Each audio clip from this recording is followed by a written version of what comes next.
my bass player, Brian O'Connell, had never been out of New York State, and I invited him to Pakistan to join the band. I said, you know, I thought he'd stay 3 weeks, have spicy food, and then he'd run away. He ended up staying 10 years, marrying a beautiful Pakistani girl, has daughters, and the Pakistani people embrace him as their own. So that's the cultural side of it. So I think there is a military component, but it can't be a solo military component. Yeah, so take a second. Oh, yes, Esther? Got a mic first. I'll get you next. Not on? Yeah. Yeah, sure. My name is Esther Sanchez, a Latino name. Naek, a Pakistani name. I'm Brazilian. My husband is from Pakistan. I've been to Pakistan over 10 times. And my husband came from a very high class, you know. His first cousin is a minister, and his brother is the chairman of the Senate in Pakistan. I love Pakistan. I would say that I go to Pakistan with the same feelings that I go to Brazil. And there are two different countries, but the people are so warm, the people are so friendly, very nice. You know, from this very high class family, I go out in a rickshaw. You have to ride the rickshaw when you go to Pakistan. I go to the Zena market. I go to Tariq Road in Karachi. If you go to north of Pakistan, you know, Lahore is beautiful, a lot of culture, a lot of natural beauty. Islamabad is just like European countries. So Pakistan is a very nice place. And the media, unfortunately, misplace what the country really is. I just want to, you know, put that, because I'm Brazilian, and when I go to Pakistan, even though I wear Pakistani clothes, I love it. But if I go to Pakistan, I still can exercise outside. I go out by myself. I run almost every morning. I go all over, and there's nothing like going to Pakistan and feel like I'm home. All right. Thank you. The gentleman over here, if you would. There you go. Well, I think one who's actually taping. Okay. Yeah, my name is Dermot Brown. I'm from Jamaica. And cricket. Sure. Oh, Michael okay. Holding. Right on. Don't start a war. We play cricket together. The Indians are now leading the World Series. And that's really to relax us, because I think that based on, and my question really is, the British and the power that they had. Do you still see or feel or know that the British and their diplomacy is in support of what you guys are doing? That's my question. Okay. I believe nations operate for their strategic interest, right? And strategic interests keep on changing over years, over decades. I mean, if you're talking about today, yes, I think most nations, it's in their strategic interest to have peace in the world, because there are just too many. The Cold War thinking is over. I think the last was Rumsfeld and company. Once when they left the White House, hopefully, you know, there was a whole new sets of priorities that came in. In other countries also, I feel, in the developed as well as in the developing countries, where this whole mass public, especially with the media and the information age, their priority is health, education, jobs. And leaders are politicians at the end of the day. They need to listen to their public. And these are the priorities today of the masses, be it in India, Pakistan, UK, anywhere. So I firmly believe, yes, governments want peace, stability, leaders want, because if for nothing else, it's in their strategic interest. But having said that, there is this sense of paranoia, which I spoke about.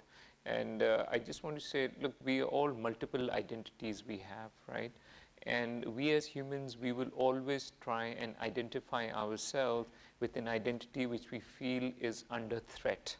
For example, what happened after 9/11? People in America felt that we as Americans have been under attack, and it's due to our democracy, our freedom, our American identity has come under attack. So the first thing that happened was the American flag came out, be it in the media, everyone's homes, etc. That was a natural reaction. In the Muslim world, there's this perception that Islam is under attack from the West. Now you can argue about it that no, actually it's not, and you can go on. But nevertheless, there is this perception since certain decades, and it's not just in the Arab world where you have the Middle East conflict that becomes a constant reminder for people who are advocating that theory, reinforcing that whole biasness. So I think it is very, very important that for us to really try, and I mean, Obama was doing an outstanding job. I know he's got a tough time ahead, and there'll be high expectations, and I'm sure that there'll be disappointments as well. But nevertheless, I think he's really, he's got his thing on the pulse that, we need to listen, we need to take a deep breath and just, try and dispel all these things, and so that once when the dust settles, you understand what the core issues are. And quite frankly, with my experience of the last 10 years, be it in the Middle East, India, Pakistan, culture, religion, I really feel the core issues are very simple, very basic. Somehow through the media and through our paranoias, it becomes much, much bigger than what they actually are. I just want to make one point here on the Afghanistan-Pakistan thing. If you remember, immediately after 9/11, it used to be only Al-Qaeda. Al-Qaeda were the real terrorist group. Taliban as such were just people who believed interpretation, a very narrow interpretation of like Islam. They had no ambition to go and conquer the world, or for that matter, even spread Islam. They were just there. And Taliban government came as a reaction to the civil war that took place after Afghanistan was abandoned. So this was Taliban, and there was Al-Qaeda. But after 9/11, the bombing, which was understandable, so Taliban and Al-Qaeda became one. It became, and then what happened was that I felt there were serious mistakes made. I mean, just clarification, you're saying became one in fact or in our perception? In perception also, because the identity started becoming one, because not only Al-Qaeda was targeted, but also the Taliban. Okay. So hence they felt that, your enemy's enemy is your friend, and that's why it became one. And so Al-Qaeda was this much, with the Taliban it became this much. And now the biggest problem has been the Pakhtun identity. Afghanistan, the Pathans are the majority in Afghanistan. And so when you talk about the tribal area of Pakistan, again, it's dominated by the Pathans.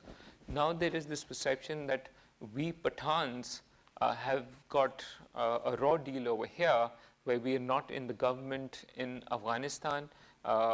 We are under this attack, and hence you have this Pakistan's tribal area which was never into this whole conflict, getting involved. So from Al-Qaeda it became Taliban.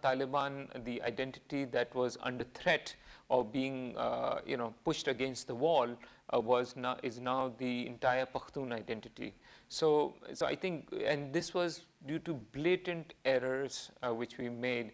And I think even in like Iraq, the US strategy, it transformed the moment this whole realization came that, you can't just bomb the hell out of people and just say good guys, bad guys, and you just try and solve problems like that. So Afghanistan, again, or northern Pakistan, the core problem has been that it's been very, very badly mishandled. Suki, before I leave that, I think the question was also about the UK's involvement in the peace process. Sorry, what was the question? The question was more, do you see any